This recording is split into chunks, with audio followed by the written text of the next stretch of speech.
और उनके यहाँ आने वाला हर मेहमान खाने का शौकीन है। बस 2 दिन में हमारे राम की शादी है। बहू के आते ही घर की रौनक बढ़ जाएगी। हाँ मम्मी, सुना है भाभी बहुत अच्छा खाना बनाती है। अब मैं जब भी मायके आऊंगी ना तो उनके हाथ का टेस्टी खाना खाने को मिलेगा।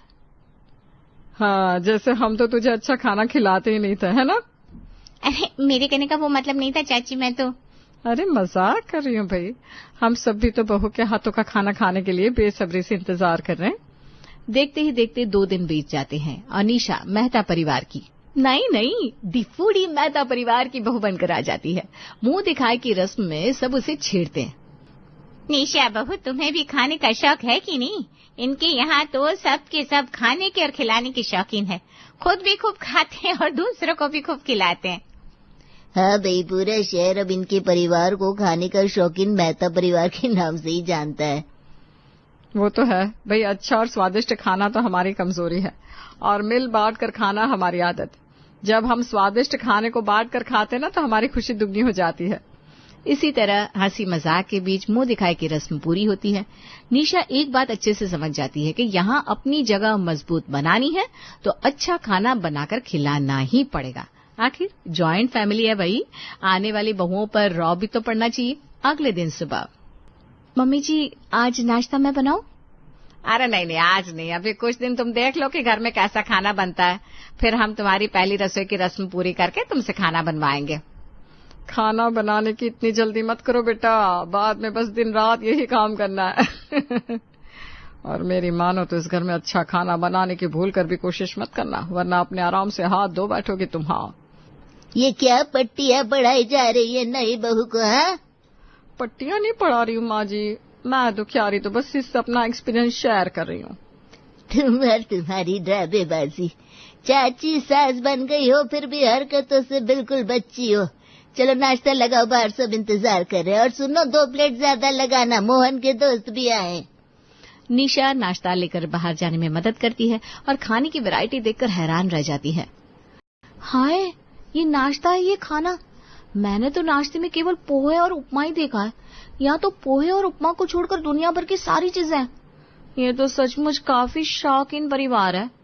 देखते ही देखते टेबल पर रखा पूरा खाना लगभग खत्म हो जाता है और सब अपने काम पर चले जाते हैं। थोड़ी देर में ही दोपहर के खाने की तैयारी शुरू हो जाती है।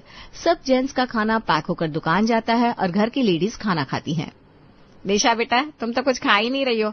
इतनी सारी चीजें हैं, जो अच्छा लगे वो खाओ। जी अभी मुझे ज्यादा भूख नहीं है।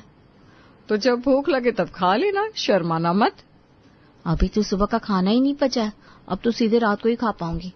इसी तरह 2 हफ्ते बीत जाते हैं और एक दिन सब मिलकर निशा की पहली रसोई की रस्म करते हैं। ला निशा, अब तुम ऑफिशियली किचन में कुछ भी बना सकती हो और तुम्हें यहाँ के तौर तरीके का पता चल ही गया होगा, तो आज का नाश्ता तुम बनाओ। कुसुम तुम्हारी हेल्प करेगी। ऐसा कुछ बनाना जो तुमसे कंफर्टेबली बन जाए। और हाँ, 2 लोगों का नाश्ता एक्स्ट्रा बनाना, क्योंकि इस घर की दीवारें इतनी पतली है कि खुशबू अपने आप बाहर निकलकर दूर दूर तक फैल जाती है और ऐन खाने के समय कोई ना कोई टपक ही पड़ता है। निशा रोज जितना नाश्ता बनते हुए देखती है उसके बारे में सोचकर तो उसके हाथ पांव फूल जाते हैं, लेकिन होने वाली बड़ी बहू की इज्जत का सवाल था भाई, सो वो तो कमर कसकर तैयार हो गई। पूरे किचन में अब बस वो और हेल्पर कुसुम थे। First impression is the last impression. आज तो मुझे अपनी जान झोंकनी पड़ेगी। मैं सबको ऐसा भरवा पराठा बनाकर खिलाऊंगी कि आने वाली हर बहू को मेरा एग्जाम्पल दिया जाएगा। अपनी बड़ी जेठानी से कुछ सीखो, पहली रसोई में उसके हाथ के स्वादिष्ट पराठों का स्वाद हम आज तक नहीं भूले, यही कहेंगे सब। आपने कुछ बोला क्या दीदी? नहीं, ऐसा करो, आप जल्दी से आलू उबालने के लिए रख दो और सबके हिसाब से पराठों का आटा गूंथ कर तैयार कर दो। उसके बाद लहसुन छील दो, बस बाकी बाद में मैं बताती हूँ। जी अब भी करके देती है। तब तक मैं कुछ प्याज काट लेती हूँ और फूल गोभी कद्दूकश कर लेती हूँ। अरे पनीर कहाँ गया? पनीर फ्रिज में रख के लाई दीदी। अरे हाँ, मैं भी कितनी बेवकूफ हूँ, पनीर तो फ्रिज में ही होगा ना। भरवा पराठों की पूरी तैयारी करके निशा सबके आने का वेट करती है, लेकिन रुक्मिणी ने सबको पहले ही जता दिया था कि सब आराम से आए ताकि निशा को खाना बनाने का ज्यादा समय मिले। हाय, अभी तक कोई आया भी नहीं है। सब अगर एक साथ आ गए तो मेरी तो बैंड ही बच जाएगी। मेरी मती मारी गई थी जो ये भरवा पराठों का आइडिया मेरे दिमाग में आया। दीदी ऐसा करते, 4 तवे ना एक साथ रख लेते, कुछ पराठे पहले से बना लेते ताकि हड़बड़ी ना मचे। जब ज्यादा लोग होते ना तो दोनों भाभियां ऐसे ही करती है। निशा को कुसुम का आइडिया पसंद आता है और वो ऐसा ही करती है। उसको जिस बात का अंदेशा था वही होता है और सब एक साथ नाश्ता करने आते हैं। जल्दी जल्दी हाथ चलाना पड़ेगा कुसुम, मैं बेलती हूँ, तू सेक सेक कर बाहर देती जाना। ये पहले वाले पराठे गर्म कर ले, दही और अचार तो टेबल पर। ये मेरी इज्जत का सवाल है, भगवान मेरी हेल्प करना प्लीज। निशा ने वाकई बहुत स्वादिष्ट पराठे बनाए थे। सबने जी भर कर खाए और अचानक आए कुछ मेहमान को भी खिलाए। बहुत ही स्वादिष्ट पराठे बनाए, बहुत दिल खुश हो गया। ये लो तुम्हारा इनाम। माँ सही कह रही है बहू, पराठे तो वाकई गजब के बने। भरवा पराठे हो तो मैं मुश्किल से 2 पराठे खा पाता हूँ, लेकिन आज आराम से 3 खा गया। ये लो रख लो बेटा। मेहमानों सहित पूरा परिवार निशा के पराठों की दिल खोलकर तारीफ करता है और दिल से खाते हैं। अब आए दिन घर में निशा के हाथ के पराठों की डिमांड शुरू हो जाती है।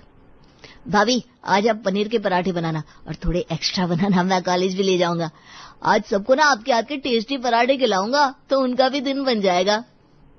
कल ही तो पनीर के पराठे बनाए थे, आज मूली के पराठे बनाओ भाभी। छी छी छी भाभी, मूली के पराठे बिल्कुल मत बनाना और इसे तो भूलकर भी मत खिलाना, वरना ये दिन भर। छी बस भैया, आप ना बहुत गंदे हो, अब तो चाहकर भी मुझसे नहीं खाए जाएंगे। भाभी ऐसा करो, पनीर के पराठे बना लो। कि आंटी जी, वो शर्मा भैया भाभी आए हैं। इतनी सुबह? बिठाओ हम आते हैं। शर्मा दंपति परिवार के बेहद खास होते हैं, इसलिए घर के सभी बड़े उनसे मिलने हॉल में आते हैं। अरे आइए आइए, धनिया बाग हमारे जो आप यहाँ पधारे। भाई पहले तो सुबह सुबह चले आने के लिए सॉरी, लेकिन बेटे की शादी का पहला कार्ड तो हम आंटी जी को ही देना चाहते थे। कार्ड